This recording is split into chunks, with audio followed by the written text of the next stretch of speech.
Thank you very much. Thank you. سەردەمی دۆناڵد ترامپ بەو تایبەتمەندیە دەناسرێتەوە کە ئیدارەکەی بە دوورکەوتنەوە لە ڕێککەوتنامە ڕێکخراوە نێودەوڵەتیەکان لەلایەک پێگەی ویلایەتە یەکگرتووەکانی لە ڕێبەرایەتی کۆمەڵگەی نێودەوڵەتیدا بێهێز و بێمتمانە کردو لەلایەکی تریژ ناوبانگی ئەو وڵاتەی وەکو پێشێلکاری یاسایی نێودەوڵەتی بە جیهان ناسان.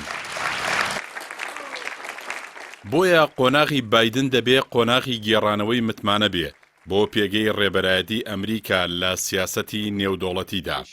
پڕۆتۆکۆڵ و ڕێکەوتنە سیاسی و ئابووری و ئەمنی و ژینگەی و پەروەردەیەکان بە هۆی دروشمە بەرزەفڕەکەی ترامپەوە کەوتنە بەر نەشتەرگەری دروشمی ئەمریکا لە پێش هەموو شتێکەوە بۆیە جیهان لە 4 ساڵی ڕابردوودا کەوتە بەر شڵەژانێکی نێودەوڵەتیەوە و کۆتاییەکەشی با بڵاوبوونەوەی پەتای کۆرۆنا هەڵوێستی بێهێزانی نێودەوڵەتی لە بەرامبەر ئەو پەتا جیهانیەوە زیاتر دەرخست کە تا ئێستاش کاریگەریەکانی خۆپەرستی سەرمایەداریانە و پشتگوێخستنی گیانی هاریکاری نێودەوڵەتی دیاردەیەکی زەقی قۆناغەکەیە. قۆناغی ترامپ لە ڕووی ئابووریەوە دەرچوونی ئەو وڵاتە بوو لە ڕێکەوتنی ئاسیان و نافتا و لەگەڵ ئەوەشدا سەپاندنی سزا ئابووریە گەورەکان بوو بەسەر چین و وڵاتە نێرەکانی ئەمریکادا. ئەگەر لە کورتخایەندا چەند ملیۆنێک هەلی کاری لە نێوخۆی ئەمریکا خوڵخاند بێت لە کاتی بڵاوبوونەوەی پەتای کۆرۆنادا هەڵەی ئەو سیاسەتە دەرکەوت و زیاتر لە 6 ملیۆن ئەمریکی پیشە و کارەکانیان لەدەستدا و وڵاتانیش هەروەکو ترامپ بیریان کردەوە و هاوسۆز نەبوون بۆ یارمەتیدانی ئەو وڵاتە بۆ سەرکەوتن بەسەر پەتاکەدا.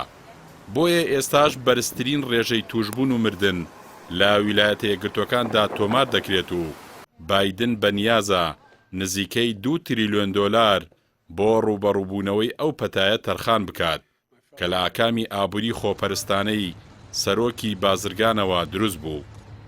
The United States will withdraw from the Paris Climate Accord. دەرچوون لە ڕێکەوتنامەی ژینگەی پاریس یەکێکی ترە لەو نەهامەتیانەی کە ترامپ بەسەر ژینگەی گیانی داهێنا ئەوەش بەو بیانوەی کە دژە بە سیاسەتی ئابووری ئەمریکا و دەیەوێت ئەو وڵاتە دوا بخات کە جۆ بایدن بڕیاری داوە لە ڕۆژی دووەمی سەرۆکایەتیدا ئەو بڕیارەی ترامپ هەڵوەشێنێتەوە و لەو ڕۆوە جیهان بەرەو هاریکاری هان بداتەوە.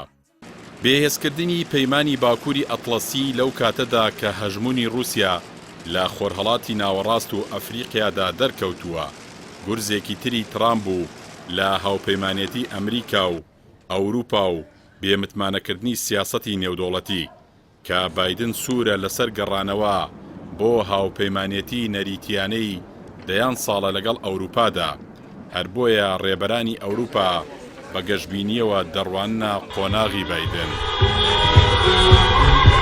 دەرچوون لە یونسکۆ بە بیانووی ئەوەی ئەو ڕێکخراوە دژی ئیسرائیلی هاوپەیمانی ئەمریکایە هەنگاوێکی تری کارەسەتباری ترامپە دەرچوون لە یارمەتیدانی ساڵانەی ڕێکخراوی ئۆنراوە بۆ یارمەتی ئاوارە فەلەستینیەکان کە ملیۆنان فەلەستینی بژێویان لەسەر ئەو ڕێکخراوەیە نیشانەیەکی تری خۆپەرستانەی سەرۆکێکی بازرگانە.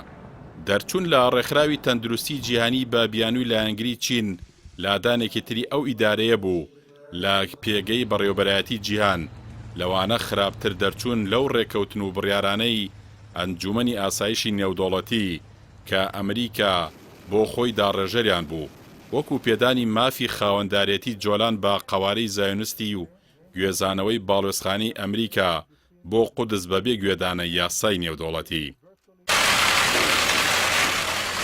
دەرچوون لە ڕێکەوتنامەی ئەتۆمی لەگەڵ ئێران هەنگاوێکی تری پێشێلکردنی یاسای نێودەوڵەتی بوو کە ئەمریکا بۆ خۆی دانوستانی لەسەر کرده بوو. بۆیە لەم حاڵەتەشدا ئیدارەی نوێی ئەمریکا بۆ گەڕانەوە بۆ ئەو ڕێکەوتنە ئەرکێکی قورسی لەسەرشانە ئەوانەی دۆسیەی وەزارەتی دەرەوە و ئاسایشی نەتەوەی نوێیان پێسپێرداوە ئەندازیاری ئەو ڕێکەوتنن. هەر بۆیە کەناڵی 12 تەلەڤیزۆنی ئیسرائیلی ڕایگەیان کە تیمەکەی بایدن ئیسرائیلیان ئاگادار کردوێتەوە لەوەی هەر لە ئێستاوە دیالۆگیان لەگەڵ ئێران بۆ ئەو مەبەستە دەست پێ کردوێتەوە. The crisis of deep human suffering is in plain sight. And there's no time to waste. We have to act, and we have to act now.